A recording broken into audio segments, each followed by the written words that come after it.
नमस्कार, good afternoon. मैं doctor Ajay Singh Chaudhary, consultant medical oncology, cancer रोग विशेषज्ञ, सैफी हॉस्पिटल जयपुर। जैसा कि आप जानते हैं कि अक्टूबर माह ब्रेस्ट कैंसर अवेयरनेस मंथ के रूप में जाना जाता है, तो आज मैं आपको ब्रेस्ट कैंसर से जुड़ी हुई कुछ बातें बताना चाहूंगा। सबसे पहले ब्रेस्ट कैंसर क्या है? तो ब्रेस्ट कैंसर मुख्यतः महिलाओं और कुछ पुरुषों के स्तन में होने वाला एक कैंसर है, जो 99% से ज्यादा महिलाओं के अंदर होता है, लेकिन 1% केसेस में पुरुषों के ब्रेस्ट में भी ब्रेस्ट कैंसर होने की संभावना। यदि हम इंसिडेंस देखें तो ब्रेस्ट कैंसर वर्ल्ड वाइड महिलाओं में होने वाला मोस्ट कॉमन कैंसर है और महिलाओं में कैंसर से होने वाली मौतों के लिए भी ब्रेस्ट कैंसर ही सबसे ज्यादा जिम्मेदार होता है। यदि हम इंडिया की बात करें तो इंडिया में भी औरतों में होने वाला ये मोस्ट कॉमन कैंसर होता है और सबसे ज्यादा कैंसर से होने वाली मौतों के लिए भी ब्रेस्ट कैंसर जिम्मेदार होता है। आंकड़ों के हिसाब से यदि देखें तो ब्रेस्ट कैंसर के हाईएस्ट नंबर चाइना में है, लेकिन मोर्टेलिटी यानी कि मौतों के हिसाब से सबसे ज्यादा इंडिया में है। यदि इसके रिस्क फैक्टर्स को देखें तो इसका एक रिस्क फैक्टर है उम्र बढ़ने के साथ ब्रेस्ट कैंसर का रिस्क बढ़ता है। दूसरा है फैमिली हिस्ट्री। फैमिली हिस्ट्री यदि किसी की पॉजिटिव है, यानी कि किसी की माँ को, बहन को या नानी को ब्रेस्ट कैंसर या ओवरियन कैंसर है, तो आप में ब्रेस्ट कैंसर होने की संभावना ज्यादा रहती है। इसके अलावा एक जीन है जिसको अपन BRCA1 BRCA2 जीन बोलते हैं, यदि उसमें भी कोई म्यूटेशन वगैरह होता है तो आप में ब्रेस्ट कैंसर होने की चांसेस ज्यादा रहते हैं। दूसरा है हार्मोनल हिस्ट्री। यदि कोई औरत लंबे समय तक estrogen containing oral contraceptive pills खाती है, क्योंकि ब्रेस्ट कैंसर एक हार्मोन डिपेंडेंट कैंसर होता है, तो यदि एस्ट्रोजन वाली ओरल कॉन्ट्रासेप्टिव पिल्स का लंबे समय से सेवन करती है तो उसमें भी ब्रेस्ट कैंसर होने की संभावना ज्यादा रहती है। इसके अलावा स्मोकिंग भी ब्रेस्ट कैंसर का एक कारण हो सकता है, खास करके प्रीमेनोपॉजल वुमेन्स में। Obesity, lack of physical activity जिसमें एक्सरसाइज वगैरह का नहीं होना, अल्कोहल का या शराब का अत्यधिक सेवन भी ब्रेस्ट कैंसर का कारण हो सकता है। लक्षण, ब्रेस्ट कैंसर के क्या साइन एंड सिम्टम है, क्या लक्षण है, कैसे पहचाने? तो ब्रेस्ट में कोई भी असामान्य गांठ का होना, ब्रेस्ट की साइज में, आकार में कोई परिवर्तन, ब्रेस्ट के बगल में एक्जिला में यदि कोई गांठ है, निप्पल का रिट्रैक्शन है, निप्पल से कोई डिस्चार्ज आ रहा है, और यूजुअली ब्रेस्ट की जो गांठ होती है वो इनिशियली दर्द रहित होती है, लेकिन धीरे धीरे यदि उसका कोई इलाज नहीं किया जाए तो आगे चलकर उसमें दर्द हो सकता है।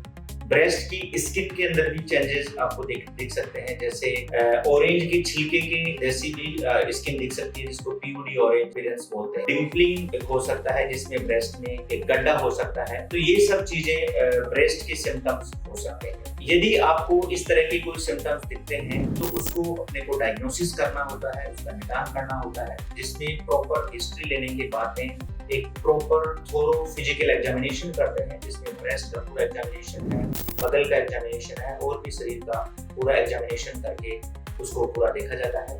यदि ब्रेस्ट कैंसर होने की संभावना दिखती है तो उसके बाद में कुछ रेडियोलॉजिकल टेस्ट अपन करते हैं, जैसे कि सोनोग्राफी है, बायलैटरल डायग्नोस्टिक मैमोग्राफी एक होता है, और कई बार जब मैमोग्राफी में नहीं दिखता है तो MRI ब्रेस्ट भी करवाया जा सकता है। टेस्ट में कोई भी असामान्य गांठ दिखती है तो उसकी ट्रू कट बायोप्सी करते हैं और उस सैंपल को ISC के लिए भेजते हैं, जिसमें अपन उसका ब्रेस्ट पैनल करते हैं, ER, PR और HER2 स्टेटस देखते हैं। इससे बायोलॉजी और उसका मॉलिक्यूलर भी अपन ब्रेस्ट कैंसर को क्लासिफाई करते हैं, जैसे ER, PR और HER2 स्टेटस के हिसाब से एक hormone receptor positive, HER2 negative होता है, जो कि मोस्ट फेवरेबल होता है इसकी बायोलॉजी, या एक HER2 पॉजिटिव होता है इसका, और एक ट्रिपल नेगेटिव ब्रेस्ट कैंसर होता है। HER2 पॉजिटिव और ट्रिपल नेगेटिव ब्रेस्ट कैंसर का प्रोग्नोसिस हार्मोन रिसेप्टर पॉजिटिव की तुलना में रिलेटिवली थोड़ा खराब है। उसके बाद में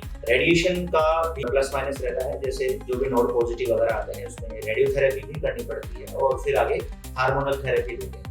और यदि बहुत ही बड़ा लीजन है, ट्यूमर में गांठ ज्यादा बड़ी है, जिसमें ब्रेस्ट को बचाना संभव नहीं है, या ट्यूमर की बायोलॉजी एग्रेसिव है, जैसे HER2 पॉजिटिव है या ट्रिपल नेगेटिव ब्रेस्ट कैंसर, तो उसमें सामान्यतया हम पहले कीमोथेरेपी करते हैं, जिससे ट्यूमर के साइज को थोड़ा छोटा करते हैं। इसको न्यूएडजुवेंट कीमोथेरेपी बोलते हैं। उसके बाद में सर्जरी होती है, उसके बाद में फर्दर रेडियोथेरेपी या टारगेटेड थेरेपी, HER2 पॉजिटिव है तो 1 साल तक टारगेटेड थेरेपी का। तो इसका जो ट्रीटमेंट है वो स्टेज और ट्यूमर की बायोलॉजी दोनों पे डिपेंड करता है। प्रोग्नोसिस वाइज देखें तो ब्रेस्ट कैंसर एक ड्यूरेबल डिजीज है। हालांकि प्रोग्नोसिस ब्रेस्ट कैंसर का भी स्टेज और बायोलॉजी पे डिपेंड करता है, लेकिन मोटे तौर पे अपन देखें तो इसका 5 ईयर सर्वाइवल फर्स्ट स्टेज में नियरली 100% है, सेकंड स्टेज में 90%, थर्ड स्टेज में 70% और फोर्थ स्टेज में अराउंड 25% इसका 5 ईयर सर्वाइवल रहता है। स्क्रीनिंग का मतलब है कि किसी एसिम्प्टोमेटिक पेशेंट में जिसको कोई सिम्टम नहीं है डिजीज के,